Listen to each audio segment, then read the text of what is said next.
歼-20将在2022年部署超过200架，这意味着什么？歼-20的量产对于打破美军 F-35包围圈有何意义？涡扇15上机测试了吗？歼-20是否强于 F-35？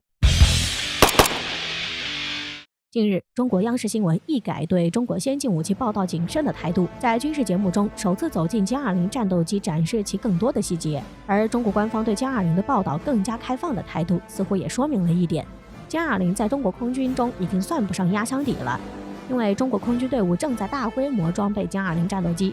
在2020年的时候，官方证实歼-20战斗机已经替换掉过去的俄制航发，采用国产涡扇 10B 发动机，而这一迹象便表明歼-20战斗机已经进入到量产阶段。那么现在又有多少架歼-20战斗机呢？根据香港南华早报的报道，在去年的时候，解放军至少接收了4支航空旅的歼-20战斗机，因为一支航空旅至少需要36架战机，因此这个空军至少装备有150架歼-20战机。而随着歼-20进入量产阶段，其生产线的展开，使得解放军在2022年还能服役50架歼-20战斗机。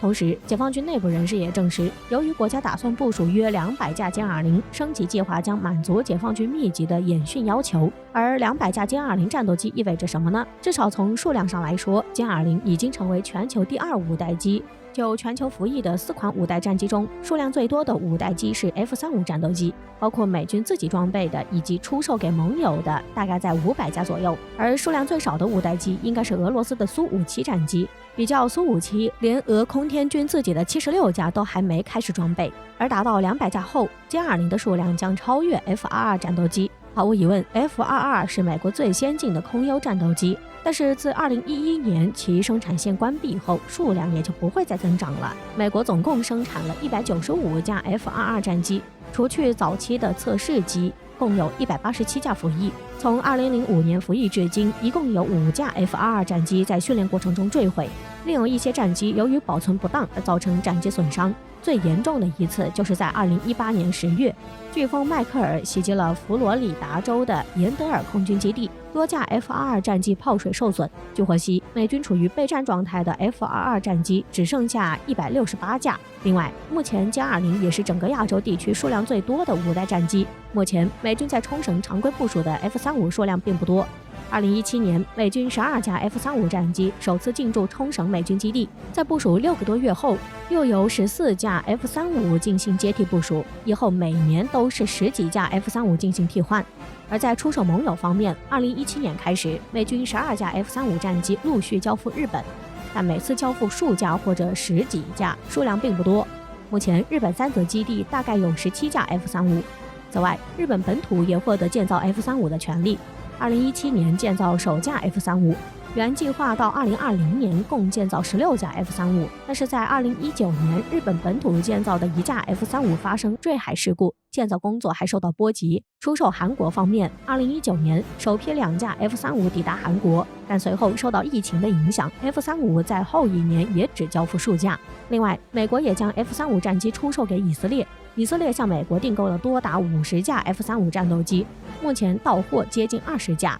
此外，美国还将出售4架 F-35给新加坡，但目前尚未交付，而且交付后也要先在美国本土进行试训。除此之外，还可以算上澳大利亚。澳大利亚向美国总共订购72架 F-35战斗机，2018年接收首架，到目前可能只接收了30架 F-35战机。综合来看，包括美军自己以及卖给盟友的 F-35战斗机，在2020年亚太的总数量不到100架，只有歼-20战斗机总数量的一半。值得注意的是，如今美国正在中国周边打造 F-35包围圈，包括将 F-35战机部署到冲绳，以及将 F-35出售给日本、韩国与澳大利亚。因此，歼-20的量产也是打破 F-35包围圈的关键。但尽管歼-20目前的数量占有优势，可情况依旧不容乐观。到今年 F-35部署到亚太数量虽然不多，但这并不是因为美军 F-35数量少，而是还没进行完全部署。不可否认，在进行量产方面 ，F-35优势要比歼-20大。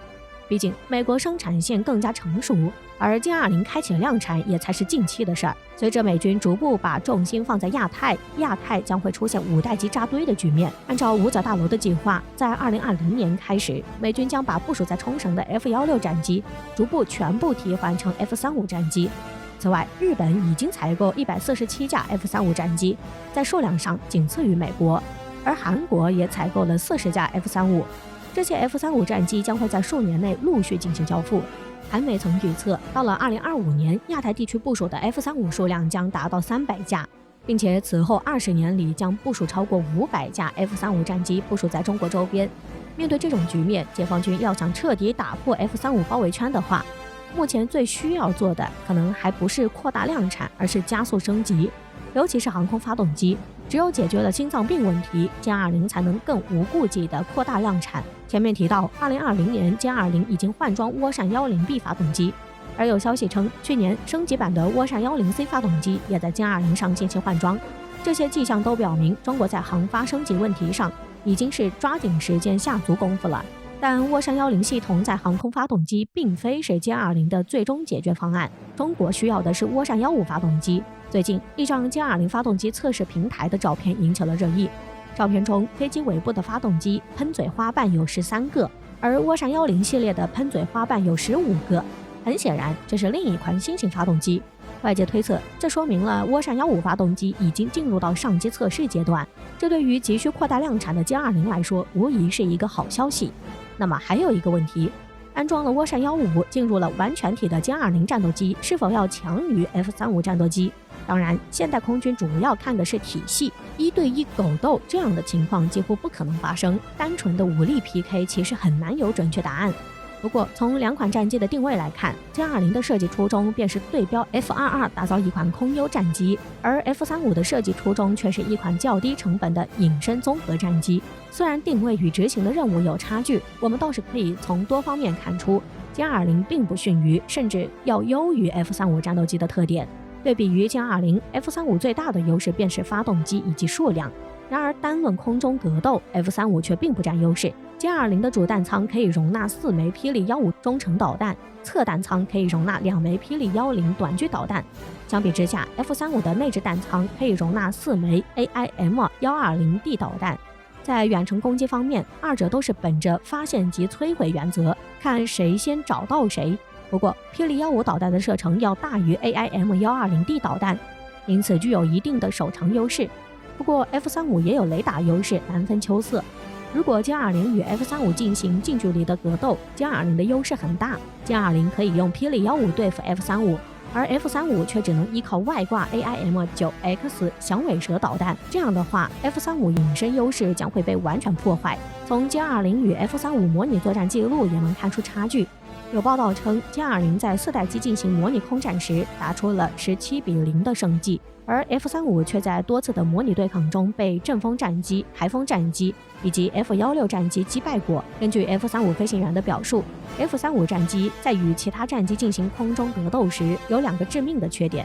第一点便是 F-35战机在与其他敏捷战斗机格斗时显得动力不足，并且这个劣势会随着空战时间的增加而放大。